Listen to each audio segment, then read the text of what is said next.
Инструкторката по нуркање Тамара Тараторина вели дека завршил бизнисот по инвазијата на Украина, кога санкциите го намалиле пристапот на русите до кредитните картички и ги стопира меѓународните летови. Турооператорката со седиште во Санкт Петербург вели дека откажала многу патувања пред да ја донесе оваа група нуркачи во Египет. В этом году Оваа година е многу тешко да се убеди некој да оди на одмор. Цените на билетите се двојно повисоки. Сега барем има достапни летови. Есента имавме бран на мобилизација и многу мажи ја напуштија Русија.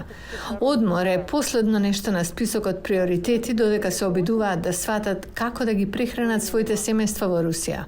Автопревозникот Роман Гаврилов вели дека санкциите го отежнале купувањето европски товарни камиони, па сега тој размислува за кинеските пазари кои остануваат отворени за рускиот бизнис.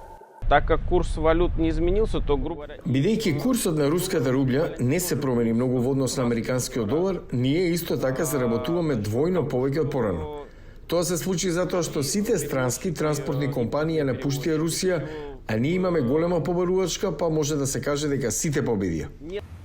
Војната донесе нови руски закони кои забрануваат антивоени изјави или повици за меѓународни санкции против земјата. Виктор Чепижов е московски инструктор по нуркање. Во-первых, есть Можете да бидете казнети за погрешно кажана фраза или непрецизно изразена мисла или мисла што е во спротивност со некои актуелни принципи. Главно, луѓето кои не се согласуваат ќе разговараат за тоа во својата кујна. Нема отворена јавна дискусија кога станува збор за темата на специјалната војна операција во Украина. Нуркачот Алекси Митрохин е од градот Воронеж, на помалку од 300 километри од границата со Украина. Тој вели дека за време на војната луѓето не треба да ја критикуваат нивната влада. Верувам дека треба да ја поддржите вашата влада во овие времиња.